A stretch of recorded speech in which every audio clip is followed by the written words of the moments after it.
Assalamualaikum warahmatullahi wabarakatuh. Kami dari kelompok 2 ingin mempresentasikan hasil proposal pengajuan usaha dan BMC yang telah kami buat. Saya Elmira Faiza Zafira Halmah dan berikut rekan-rekan saya ada Billy, Gianto, Risma, dan Septinia. Sebelum masuk ke hasil proposal dan BMC yang telah kita buat, saya ingin menjelaskan sedikit tentang proposal kami, yaitu tentang mie nyemek. Mie nyemek adalah mie yang disajikan dengan kuah yang sedikit dan kental, mungkin seperti bakmi kuah dan bakmi goreng.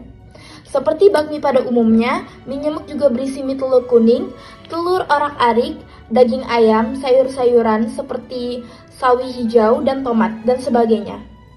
Baiklah, tanpa berbasa-basi, kita langsung saja masuk ke pembahasan pertama kita, yaitu tentang BMC yang akan dipaparkan oleh Billy. Kemudian dilanjutkan oleh Risma, dan terakhir akan dilanjutkan oleh Septinia. Setelah pembahasan mengenai BMC, maka kita akan melanjutkan dengan pembahasan tentang pengajuan proposal yang akan disampaikan oleh saya sendiri dan rekan saya Julianto. Terima kasih Elmira, perkenalkan nama saya Billy Bichotson dan saya akan menjelaskan mengenai bisnis model kanvas atau BMC. Untuk tidak memperpanjang waktu, saya akan memulainya. Baiklah, saya akan menjelaskan tentang table of content yang akan saya bahas pada diskusi pertama ini. Nah, jadi saya mendapatkan bagian untuk menjelaskan tentang pertama, yaitu adalah customer segment, yang kedua ialah value proposition, yang ketiga adalah customer relationship. Baiklah, yang pertama ialah customer segment. Apa itu customer segment? Seperti yang kita ketahui, customer segment dalam bisnis model kanvas adalah salah satu elemen guna menentukan siapa pembeli, target pasar, segmen mana yang cocok dengan produk Anda. Maksudnya ialah, saya kasihkan contoh. Jika Anda merupakan seorang penjual kue karakter yang isinya itu gambar karakternya itu kartun-kartun, nah, kartun-kartun ini pasti diminati banyak anak-anak ya. Bisa saja di kalangan SD, SMP, dan memungkinkan SMA. Nah, secara tidak langsung, kita mengetahui bahwa kue karakter tersebut memiliki target atau kita mengetahui siapa pembeli yang cocok untuk membeli produk kita. Seperti itulah contoh kurang lebih apa itu customer segment.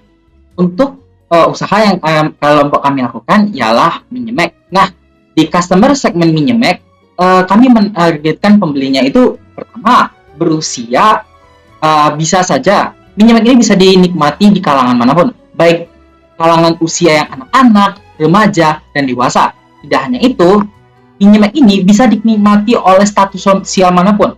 Semua kalangan masyarakat, baik bawah, menengah, dan atas bisa menikmati makanan tersebut karena makanan mie nyemek ini sangat terjangkau. Tidak hanya itu, kegunaan dari mie nyemek adalah sebagai makanan harian. Nah, contohnya, kalau misalnya kita mau makan nih, tapi di rumah nggak ada lauk, kita mau beli mager ya, tapi disitulah mie nyemek datang mengenyangkan para pembeli jika saat lapar.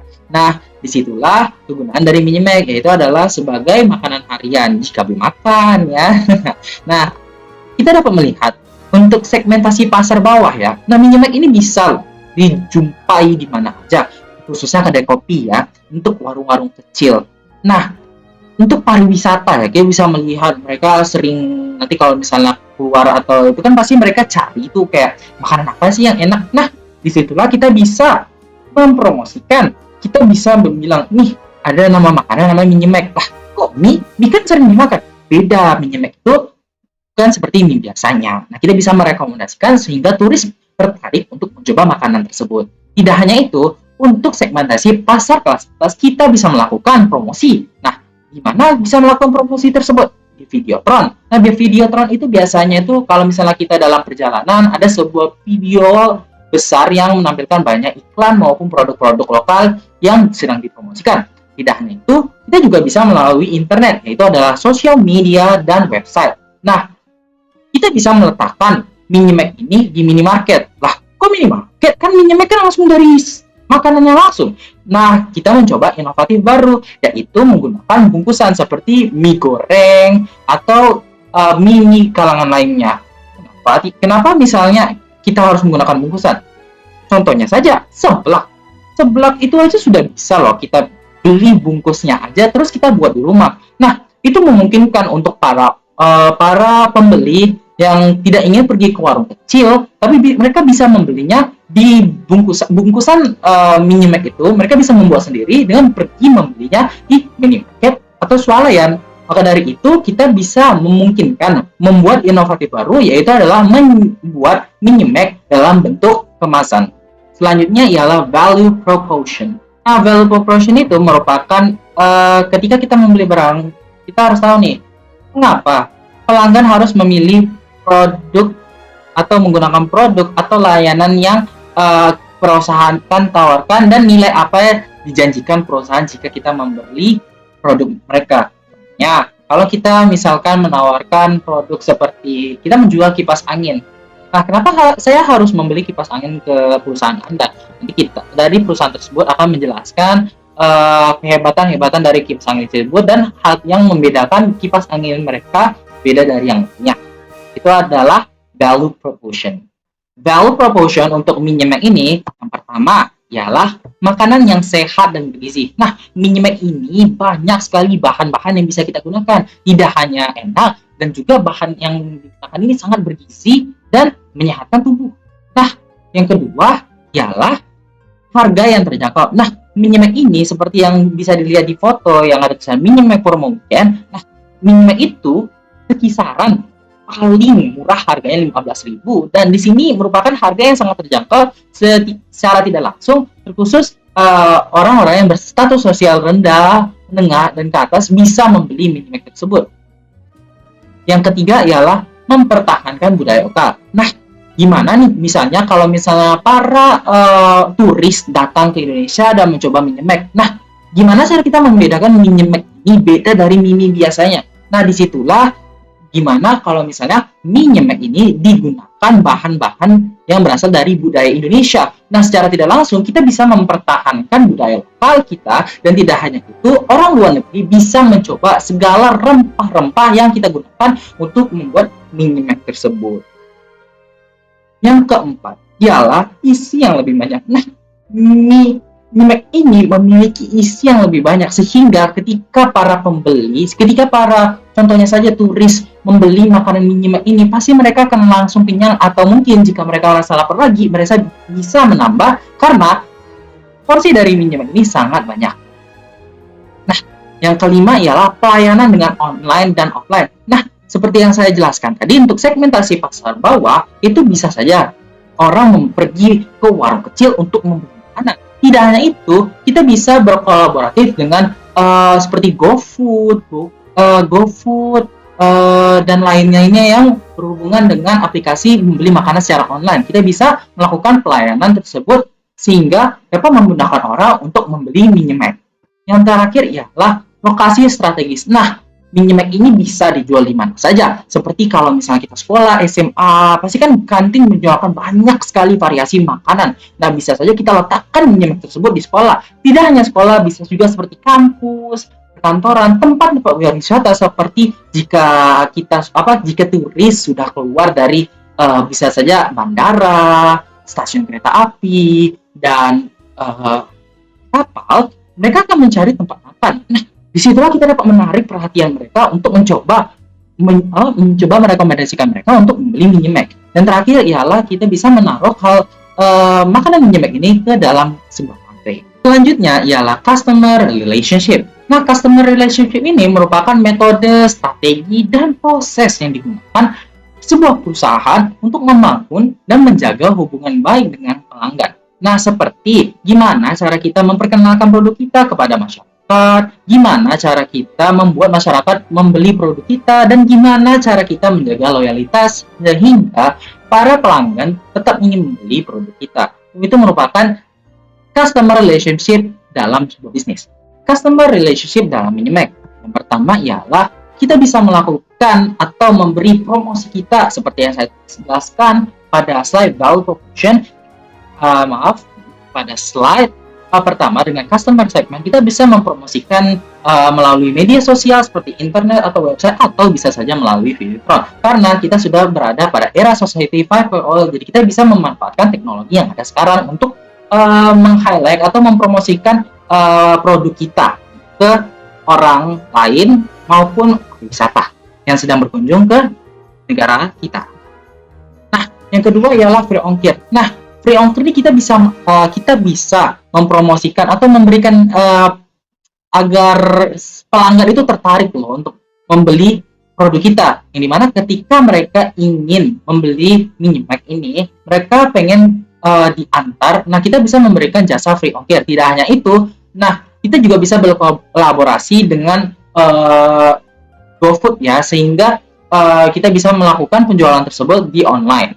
Nah, yang ketiga ialah extra pack. Nah, seperti yang saya tadi jelaskan pada customer segment, kita bisa membuat Minimax ini dalam bentuk bungkusan, sehingga ketika mereka membeli, mereka bisa mendapatkan extra pack. Tidak hanya extra pack, mereka juga bisa melakukannya self service, yang dimana mereka bisa membelinya sendiri di supermarket, minimarket, atau swalayan terdekat mereka. Nah, yang terakhir ialah variasi rasa dan pedas. Nah, kita bisa menciptakan inovasi barunya ialah Minimax dengan variasi rasa yang banyak atau topping yang banyak, sehingga para pelanggan tidak merasa bosan dengan makan Minimax terus. Tidak hanya itu, siapa sih yang nggak suka pedas? Nah, Minimax ini kita bisa menyediakan banyak level sehingga para pelanggan bisa tertarik untuk mencoba Minimax dengan berbagai macam level. Tidak hanya itu, di bagian pariwisata, terkhususnya turis. Nah, turis itu kan pasti tidak akan tinggal lama atau tidak akan bertetap lama di negara kita. Nah, mereka juga bisa membeli extra pack di swalayan ya, yang bungkusan yang saya jelaskan tadi di segmentasi pasar atas, dengan mencari variasi rasa yang mereka sukai dan level pedas berapa yang ingin mereka inginkan. Secara tidak langsung, kita telah menciptakan customer relationship terhadap khalayak banyak orang. Baiklah, sekian dari diskusi saya. Apabila ada kesalahan kata maupun penjelasan, mohon dimaafkan. Dan selanjutnya akan dijelaskan oleh Risma. Kepada Risma, saya persilakan. Kenalkan, nama saya Risma. Baik, di sini saya akan melanjutkan materi BMC kewirausahaan atau model bisnis kanvas. Nah, jadi sasaran model bisnis UMK kami di sini yaitu usaha Minimax. Baik, di sini saya akan menjelaskan yang pertama yaitu channel, yang kedua itu revenue streams, dan yang terakhir itu key researchers.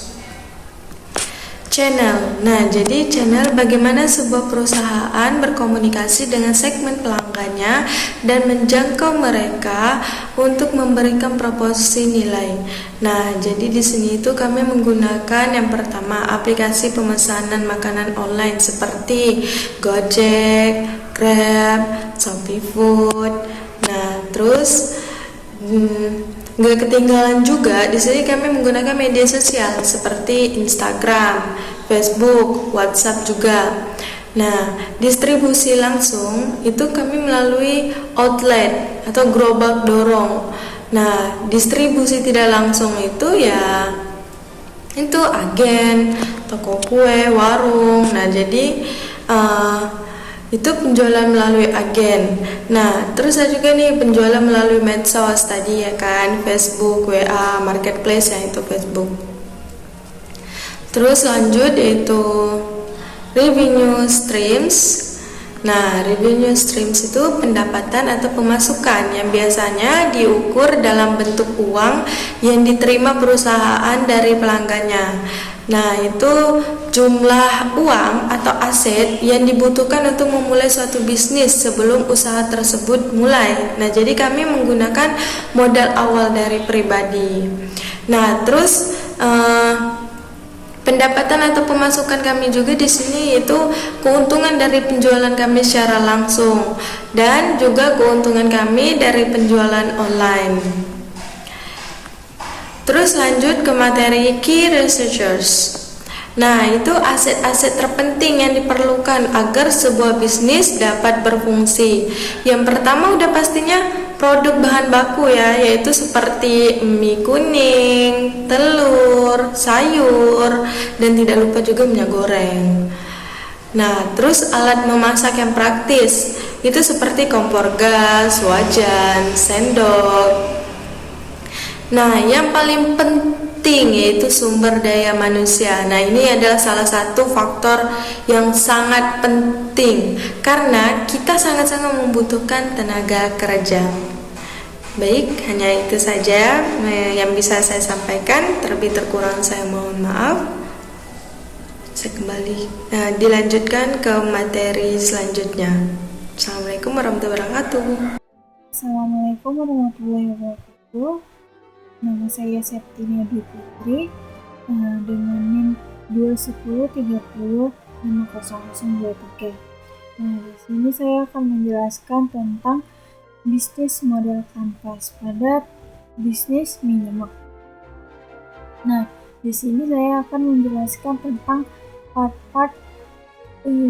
Yang pertama itu ada key partners, yang kedua ada key activities, dan yang ketiga ada cost structure. Nah, yang pertama saya akan menjelaskan tentang key partners dalam bisnis model kanvas bisnis Minyemek. Nah, apa itu key partners? Key partners ini merupakan hubungan kerjasama dalam rangka memacu kelancaran arus bisnis maupun perorganisasian layanan sesuai dengan ekspektasi perusahaan.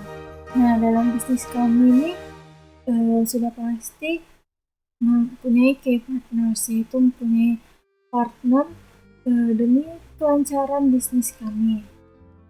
Apa saja key partners dalam bisnis Minyemek ini? Yang pertama, partner kepada supplier bahan baku. Sudah pasti kami bekerja sama dengan supplier bahan baku untuk kelancaran bisnis kami. Ketika kami membutuhkan bahan baku seperti ini, kami sudah pasti langsung memesan kepada supplier tersebut. Nah, yang kedua ialah warung penjual bumbu tradisional. Nah, kenapa kami bekerja sama dengan warung penjual bumbu tradisional? Karena Minyemek kami ini merupakan Minyemek yang modifikasi dengan bumbu-bumbu tradisional. Kami tetap mempertahankan ciri khas dari Indonesia dengan menggunakan bumbu-bumbu tradisional. Nah, yang ketiga ialah penyelenggara bazar. Kami bekerja sama dengan penyelenggara bazar untuk pemasaran dan penjualan. Nah, jadi kami pada setiap event atau acara-acara kami akan berpartner dengan penyelenggara bazar tersebut untuk mendirikan outlet kami. Nah, kemudian yang keempat ialah konsumen. Kenapa kami mempunyai partner konsumen? Nah, kami jika ada konsumen yang ingin catering atau ingin melaksanakan acara, namun dia ingin mengadakan bisnis kami untuk makanan-makanan yang akan disediakan untuk acara mereka. Kami bisa menyediakan outlet kami untuk acara mereka. Nah, kemudian yang kelima ialah perusahaan pemesanan seperti GoFood, GrabFood, dan ShopeeFood. Nah, kemudian yaitu key activities. Key activities ini merupakan kegiatan bisnis yang dalam bisnis yang akan kita lakukan dalam mencapai target dan value perusahaan. Jadi setiap perusahaan pasti mempunyai key activities atau rencana pada aktivitas dalam berbisnis. Nah, key activities dalam bisnis Minyemek kami ini yaitu yang pertama ialah pengadaan bahan baku. Sudah pasti kita akan mengadakan bahan baku seperti membeli bahan baku. Yang kedua ialah memproduksi Minyemeknya, memproduksi barang yang akan kita jual. Kemudian yang ketiga ialah proses packing Minyemeknya, dan yang keempat ialah menjual dan memasarkan bisnis kami yaitu Minyemek. Nah, yang Ketiga ialah cost structure. Cost structure ini mencakup seluruh pemerataan biaya untuk setiap pengeluarannya dalam melakukan bisnis. Nah, pemerataan biaya tersebut disesuaikan dengan value proposition. Nah, cost structure ini biaya yang akan kita perhitungkan dalam berbisnis, dari biaya-biaya yang kita berjualan, sampai upah-upah dan lain sebagainya. Nah, cost structure dalam bisnis minyak ini diantaranya ialah yang pertama ada biaya bahan baku dan penolong. Sudah pasti akan ada biaya bahan baku dan penolong, dan kemudian yang kedua adalah biaya upah atau gaji untuk karyawan dalam bisnis minyak ini, dan yang ketiga biaya promosi. Yang keempat adalah biaya sewa outlet untuk menjual minyak ini, dan kemudian yang kelima biaya kemasan atau packaging, dan yang terakhir ialah biaya bahan bakar atau biaya listrik yang digunakan untuk menjual minyak tersebut. Baiklah, saya akan membahas tentang pengajuan proposal usaha yang telah kami buat. Yang pertama adalah tujuan pembuatan proposal. Gambaran umum usaha, yaitu pertama adalah latar belakang usaha. Minyak ini merupakan makanan yang sehat dan bergizi, harga yang terjangkau, mempertahankan budaya lokal, isi lebih banyak, pelayanan dengan online dan offline, dan minyak ini tersedia dalam bentuk kemasan. Yang kedua ada kondisi usaha. Saat ini usaha ini sudah memiliki karyawan 5 orang dan penjualan rata-rata 5 kg per hari, dan diharapkan bisa meningkat lagi di masa yang akan datang. Karena usaha makan kecil ini banyak usaha sejenisnya dan banyak makanan lain yang beredar di pasar, maka usaha ini sudah mencoba merancang produk berkualitas dengan harga terjangkau. Yang ketiga ada operasional bisnis, bahan baku dan bahan pendukung serta SDM, yaitu prosesnya yang pertama rebus mie hingga setengah matang, tiriskan airnya, tumis bawang putih hingga harum, masukkan bawang merah dan cabai rawit, sisihkan bumbu ke pinggir wajan, masukkan telur lalu orak-arik, kecilkan api kompor, masukkan bumbu dan minyak mie instan, tambahkan air kaldu atau air biasa ke dalam wajan dan biarkan mendidih. Setelah air mendidih, masukkan kecap manis, saus cabai, saus tomat, gula pasir, merica bubuk, dan garam. Masukkan mie. Alat yang digunakan itu seperti kompor, pengaduk, kuali, wadah, pisau, sendok, piring. Jumlah karyawan itu ada 5 orang yang bekerja 8 jam per hari atau 40 jam kerja. Oke, yang keempat ada strategi pemasaran usaha. Penjualan saat ini menggunakan sistem menjual secara langsung dan tidak langsung. Untuk yang tidak langsung yaitu menggunakan sosial media seperti WhatsApp, Instagram, dan Facebook, dan aplikasi pemesanan online seperti GoFood dan ShopeeFood. Sedangkan secara langsung seperti di warung kecil dan outlet di minimarket, minyak ini juga dapat ditampilkan dalam acara bazar kuliner. Tingkat kepedasan minyak ini dapat disesuaikan sesuai selera masing-masing. Tersedia level 0-5. Yang kelima ada resiko usaha. Resiko usaha yang dihadapi adalah resiko produk tidak terjual sehingga menyebabkan kerugian. Resiko ini semakin besar pada hari bulan puasa dan lebaran karena masyarakat biasanya membeli minyak sebagai hidangan untuk makanan berat. Namun demikian resiko tersebut dapat dihindari seiring dengan berjalannya waktu dari mulut ke mulut ataupun dengan menggunakan media promosi, media sosial. Yang keenam ada mitigasi usaha. Karena resiko tidak terjual produk, maka kami merancang proses produksi secara bertahap sehingga produk bisa dijual dengan cepat. Untuk mengatasi produk rusak karena proses produksi, maka usaha ini menggunakan bahan baku berkualitas. Usaha ini juga memiliki tempat khusus untuk menyimpan persediaan agar tidak rusak dan aman dari bahaya. Baik, terima kasih. Pada kesempatan ini, kemudian saya akan menjelaskan mengenai rancangan anggaran usaha. Yang pertama itu modal kerja, yang kedua itu modal investasi, kemudian proyeksi keuangan, dan yang terakhir adalah penutup. Baik, di sini saya akan menjelaskan mengenai rencana anggaran biaya usaha. Yang pertama itu modal kerja. Jadi jenis usaha yang